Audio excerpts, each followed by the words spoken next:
What's going on YouTube? Welcome to another video. And if you are paying attention to the series now, you're going to notice that we skipped out on our all upper body day, and that's because I was sick during this week. So I don't know what it was, if it was just like a head cold or something like that. I just, dizzy, equilibrium was off, some vertigo, so just decided to call that workout and come in on this Monday here and just keep going. So I guess the theme of this video is going to be taking time off when you need it, even when you're not, lifting to your full capacity with the heavy amounts of weights you're used to lifting. You're still going to run yourself into the ground. It just may take longer. So that's kind of the message for today. Ultimately, it's going to be on you to auto-regulate, take care of yourself, figure out where you want to be. And that's something that I've always kind of struggled with over the course of training. I always want to do more.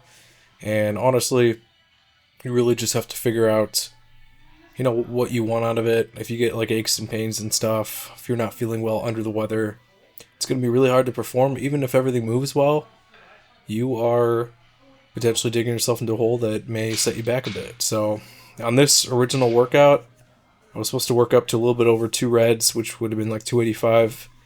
And it just wasn't happening. It wasn't feeling good. So I dropped down to 250, 251-ish. And just did, kind of the bare minimum. Just to get the movements in. You can see depth is kind of short. And I wasn't really feeling this workout. Probably the worst body part you can hit when you're not feeling well is legs. Just because it's just so fatiguing, so exhausting. And when you're not at your full capacity, mentally you really have to make sure that you're in a good spot. And you have to make sure you've kind of got those habits built to be able to do it. So you can always train a different way if the original way doesn't work. Once or twice doesn't hurt. But if you're consistently sandbagging your workout, it's probably not a good thing. So still went heavy here on the belt squat. This one, again, not, it's not that much weight to be honest, but no spinal loading. It just feels a lot better. So tried to keep as much routine as I could in with, how I was feeling. And so just kind of tapering and monitoring. And one thing when I do when I'm sick is I kind of shell up and don't really talk to people in the gym.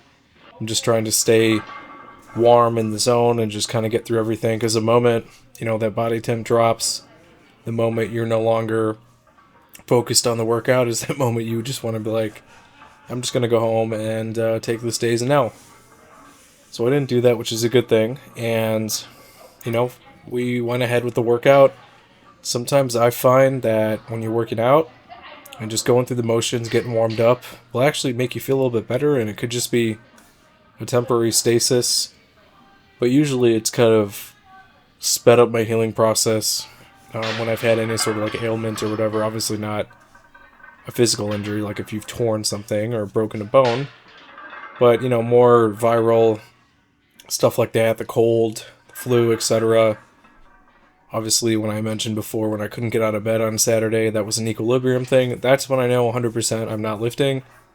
I'm somebody who gets motion sickness a lot, and when my equilibrium is off, if I move around too much, I get nauseous, and I will plaster walls with vomit. It is it is awful. I get that from my mom. She has motion sickness in almost every context. I actually get motion sickness if I'm not the driver of a car and I'm not in the front passenger seat. If I can see, us traveling and you look out the window and you see all the locations that you're at just kind of moving fast and I'm, buried in my phone and I can see that in my peripheral, I get super nauseous. It's one of the funniest things. So I really just do my best to make sure if that is the current situation, then I'm for sure not lifting. Putting yourself in that stress and having to deal with all that's probably not going to be a good thing. So you really just have to figure out, is it worth training? And obviously it would have been an upper body day, which is a lot less, I would say taxing. Sometimes those movements will just kind of put you in a good mood, get a nice pump or whatever. But I think I took like 3 naps that day and I just moved down from there. So come back and so you miss a day here or two, it doesn't really matter. You can make up for it. That's why it's kind of important to hit, muscle groups multiple times a week. if you ever end up in a situation with work, a sickness, or whatever, just time management where you can't hit what you're supposed to hit, you still have that additional day to kind of either make up, do more volume, or just hit it normally, and then come back that following week and do with it then. So it's good to be malleable. It's good to have a plan B. And, sometimes if you're not feeling well, you can cut a set or two. You can lower the weight like I did, do the bare bones basics, and get out of there. As long as you're building these habits, as long as you're monitoring everything that you should be monitoring, your health, your weight, everything like that, you'll be in a good spot. And I think you're definitely going to have a lot more days where you feel good than bad. And that's why those bad days suck so much, because you're in a groove, you're feeling good, you want to keep moving, and mentally you feel like you can't, even if your body's performing like it always does.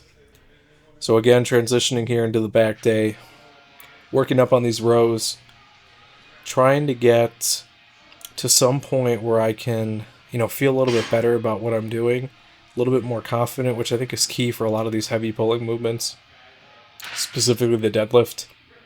My confidence in the deadlift, I think, is why I was able, I look forward to it. I was able to progress it as much as I did, and it's kind of the inverse with the squat. If I had the same amount of confidence I have in my deadlift and my squat, then my squat would be way higher.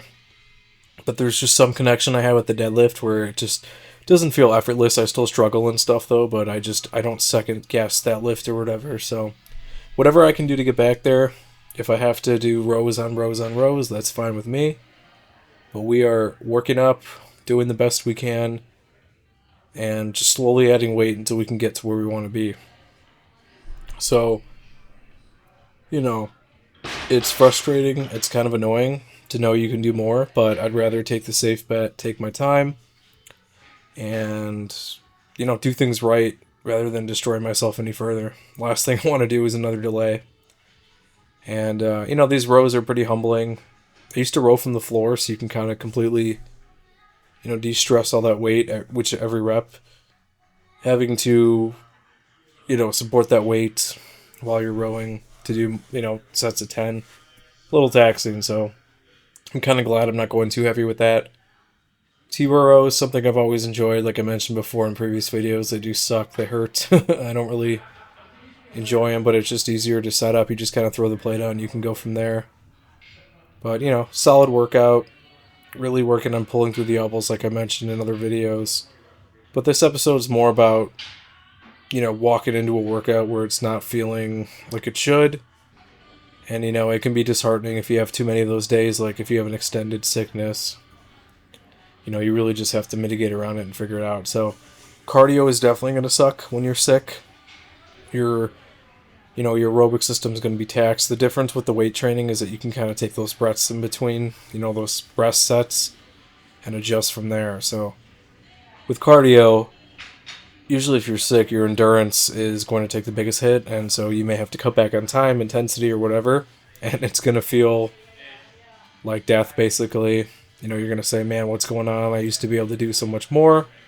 So you really have to taper all that. And everything is just, it's a dependent variable that you can manipulate. You could do more or less depending on days. Like I said, depending on how many days you train, you can always make up for stuff, add in extra sets, make up for stuff you may have missed, or just take the time to rest. Sometimes it's great to just take an entire week off, focus on something else, and, whatever works with your body.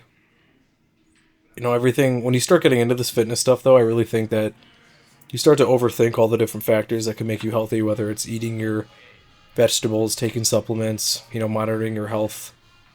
But I think a lot of it is all, in the process of trying to get better at everything that you're doing. And we're always trying to optimize it, whether it's our skincare routines or, clothes you wear and stuff like that. Everything is to the betterment of you. So you just have to find a balance between all that where it works for you and you're happy. And a sickness will kind of reset you. But when you come back, you'll be glad you did. You'll remember that feeling of being maybe not 100%, but your normal self. And, it gives you a tangible focus. You can see the weights that you moved and kind of see the progress to see that, hey, I am moving forward, or like weight loss or weight gain, depending on what you're doing. You really just have to set your goals and standardize them to whatever standard you're trying to achieve. So, I'm hoping, this shouldn't deter anybody. I know a lot of people get injured, so everyone's facing different issues and stuff like that, but you really just have to, find your own metric to measure stuff by.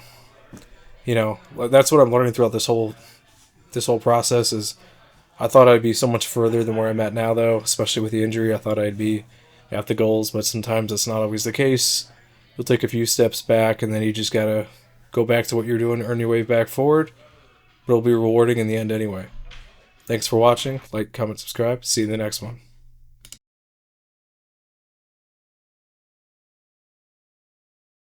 Thanks for watching the latest video. If you want to help support the channel, I actually own my own wet shaving and grooming e-commerce website where everything's handmade by me.